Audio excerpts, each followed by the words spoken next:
Hi, this is Vijay Kesari and welcome to Andhra Podcaster, where we discuss questions, perspectives and possibilities focused on development of Andhra. Friends, వినాయకుడి మండపాలుకి కొత్త రూల్స్ని తీసుకొచ్చారు ఇప్పుడు home minister Anitha గారు for this Vinayaka Chavithi festival. ఎవరెవరైతే మండపాలు పెట్టాలనుకుంటున్నారో ఇదివరకుతో పోలిస్తే ఇప్పుడు కొత్త రూల్స్ ఫాలో అవ్వాల్సిన సిచ్యువేషన్ తీసుకొచ్చారు. ఇది మంచిదా కాదా, వీళ్ళు తీసుకునే డెసిషన్ రైట్ ఆర్ రాంగా అనేది ఈ ఎపిసోడ్లో చూద్దాం. ఇప్పుడు దాకా ఎలా ఉండేదంటే పరిస్థితి, before these new rules were introduced, ఒక్కొక్క డిపార్ట్మెంట్ దగ్గరికి వెళ్ళి ఆర్గనైజ్ చేసేవాళ్ళు పర్మిషన్స్ తెచ్చుకొని ఒక నామినల్ అమౌంట్ వాళ్ళు ఈ సేవ లాంటి సెంటర్స్లో కట్టేసి సెటప్ చేసుకునేవాళ్ళు. అక్కడ ఛాలెంజెస్ ఎలా ఉండేవి, ఫైర్ ఏమైనా వచ్చిందనుకోండి ఎట్లా రెస్పాండ్ అవుతారు, దాని ఆపరేటర్స్ కానీ అక్కడ సెటప్ ఎట్లా ఉంది, let's say law and order issue ఉంది, ఎట్లా ఉంది అక్కడ పరిస్థితి, ఆ చుట్టుపక్కల పీపుల్ అందరూ కూడా అక్కడ పెట్టే మ్యూజిక్ని ఎంకరేజ్ చేస్తున్నారా లేకపోతే వాళ్ళు ఇబ్బంది పడుతున్నారా, అక్కడ ఏమైనా హార్ట్ పేషెంట్స్ ఉంటున్నారా, ఇలాంటివన్నీ కూడా actual nuances of these events, right? So వాటిని ఫీల్ చేస్తా వీళ్ళు ఎలాంటి కొత్త రూల్స్ తీసుకొచ్చారు అంటే, ఒక్కొక్క డిపార్ట్మెంట్కి వెళ్ళి ఆర్గనైజ్ చేసే వాళ్ళు వెళ్ళి పర్మిషన్స్ తెచ్చుకునే అవసరం లేకుండా పోలీస్, ఫైర్, పొల్యూషన్, ఎలక్ట్రిసిటీ ఇలాంటి డిపార్ట్మెంట్స్ అన్నిటినీ కలిపి ఒకేసారి వాళ్ళు దీని మీద సింగిల్ విండో క్లియరెన్స్ తెచ్చుకునేలాగా ఒక యాప్ని డిజైన్ చేశారు. ఆ యాప్లో వాళ్ళు ఒక నెంబర్ కూడా ఇచ్చారు. ఆ నెంబర్కి వాళ్ళు మిస్డ్ కాల్ ఇస్తే వాళ్ళకు ఒక మెసేజ్ వస్తుందంట. They will have to give all the inputs like వినాయకుడు హైట్ ఎంత, ఎన్ని డేస్ ఉంచాలనుకుంటున్నారు, లొకేషన్ ఎక్కడ, అది ఆ డీజే మ్యూజిక్ ఎన్ని పెడతారా, ఇలాంటి ఇన్పుట్స్ అన్నీ ఇచ్చాక వాళ్ళు ఒక మెసేజ్ పంపిస్తారంట. ఆ మెసేజ్లో ఇన్స్పెక్షన్ చేసే డేట్ అండ్ టైం మెన్షన్ చేస్తారంట. అంటే ఈ ఇన్స్పెక్షన్లో ఏం జరుగుతుంది, ఈ police, fire, pollution, electricity departments అందరూ కలిసి ఒకేసారి వచ్చి ఆ సైట్ని ఇన్స్పెక్ట్ చేస్తారు. From a fire safety stand point, pollution stand point, law and order stand point, అక్కడ చుట్టుపక్కల వాళ్ళకి ఇబ్బందులు ఉంటున్నాయా లేదా ఇవన్నీ కనుక్కొనే వెరిఫై చేసుకోవడానికి వాళ్ళందరూ ఇన్స్పెక్షన్కి వచ్చాక వాళ్ళు అప్రూవ్ చేస్తే, వాళ్ళకి ఎన్ని రోజులు కావాలనుకుంటున్నారు, కొంతమంది 5 days పెడతారు, 7 days or 9 days ఇలా ఉంటాయి కదా, 11 days ఇలాగా. సో వాళ్ళు ఇచ్చిన రిక్వెస్ట్ని లెక్కలోకి తీసుకొని ఆ చుట్టుపక్కల ప్రాంతాలన్నీ వెరిఫై చేసుకున్న తర్వాత వాళ్ళు అప్రూవ్ చేశాక ఏం జరుగుతుంది అంటే ఒక క్యూఆర్ కోడ్ జనరేట్ చేస్తారంట. ఆ QR code is suppose to be like the NOC, అంటే వాళ్ళకి క్లియరెన్స్ వచ్చింది మీరు పెట్టుకోవచ్చు అని చెప్పేసి. ఆ సైట్లో వీళ్ళు ఆ క్యూఆర్ కోడ్ పెట్టాలంట. ఆ పెట్టిన దగ్గర నుంచి ఎవ్రీడే అక్కడ బీట్ కానిస్టేబుల్ కానీ ఈ డిఫరెంట్ డిపార్ట్మెంట్స్ వెళ్ళి వెరిఫై చేస్తూ ఉంటారంట everyday.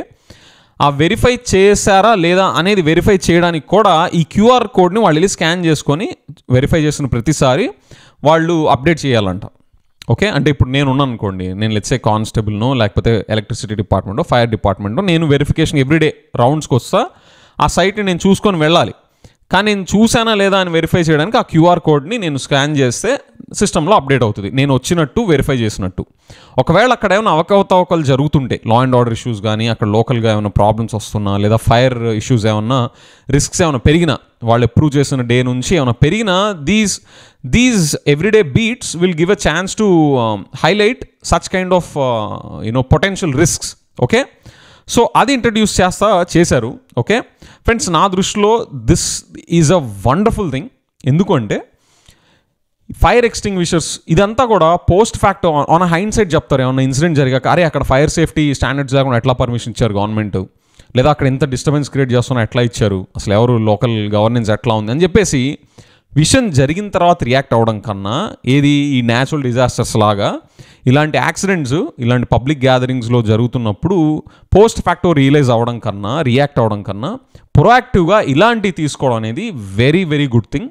This is a very professional way to conduct and govern events, especially in public gatherings which carry potential risks.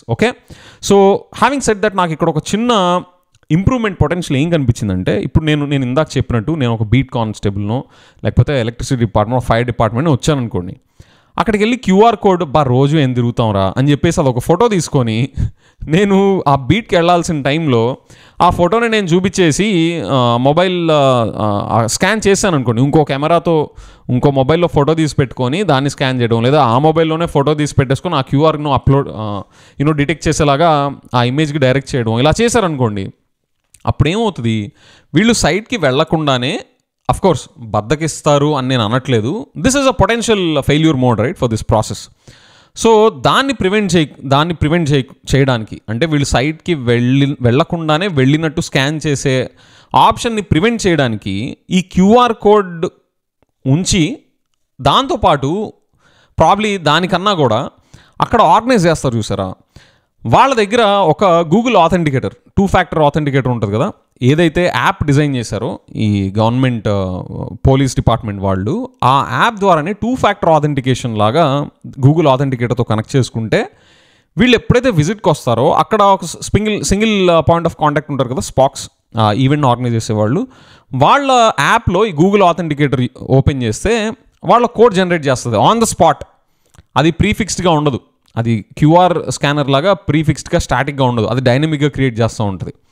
So compulsory ఆ సైట్కి వచ్చినప్పుడు ఆ టైం స్టాంప్లో అది ఏ కోడ్ అయితే జనరేట్ చేస్తుందో అదే వీళ్ళు కూడా ఈ వెరిఫికేషన్కి వచ్చిన డిపార్ట్మెంట్ అఫీషియల్స్ వాళ్ళు ఇన్పుట్ చేస్తేనే, అది మ్యాచ్ చేస్తేనే అది తీసుకొని వెళ్తుంది, అది అప్డేట్ చేస్తుంది వీళ్ళు వచ్చారు అన్నట్టు.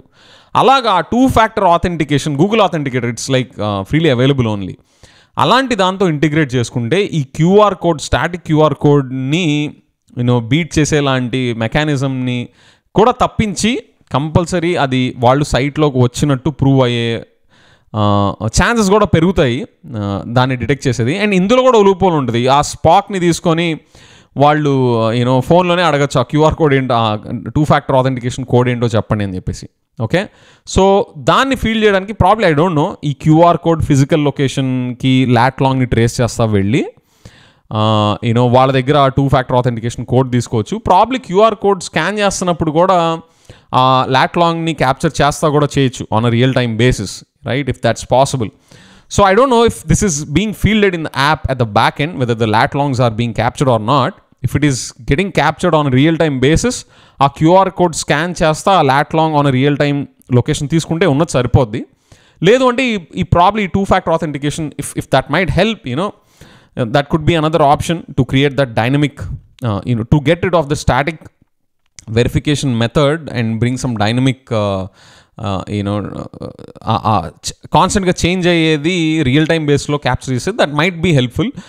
నేను ఒక టెక్నికల్గా ఐఎమ్ ఎ డమీ, నాకన్నా మీకు ఇంకా టెక్నికల్ బ్రెయిన్స్, ఇంకా మీరు ఎఫిషియెంట్గా ఇంకా స్మార్ట్గా ఉంటారు కాబట్టి మీకు ఇలాంటి ఐడియాస్, ఇంకా ఈ లీకేజెస్ని ఎలా కంట్రోల్ చేయొచ్చు అనేది మీకు తెలిస్తే మీరు కామెంట్స్లో మెన్షన్ చేయండి. Okay, people who might be our concern authorities who might actually want to improve this process might take a look at it. Okay, ఎందుకంటే ఇది ప్రొఫెషనల్గా నీట్గా జరక్క ముందే ఒళ్ళు దగ్గర పెట్టుకొని మనం ఎలా పబ్లిక్ ఎలా బిహేవ్ చేయాలి, గవర్నెన్స్ బాడీస్ కూడా వాళ్ళు అందరూ ఒళ్ళు దగ్గర పెట్టుకొని ఎలాంటి వెరిఫికేషన్ ప్రోటోకాల్స్ ఫాలో అవ్వాలి అనే వాటిని స్ట్రీమ్ లైన్ చేస్తా ఇది చేసింది. It's a very good thing. It's perfectly professional and I appreciate this, right? So with that friends, మీ కామెంట్స్ కూడా చెప్పండి. I will see you in the next episode. Bye.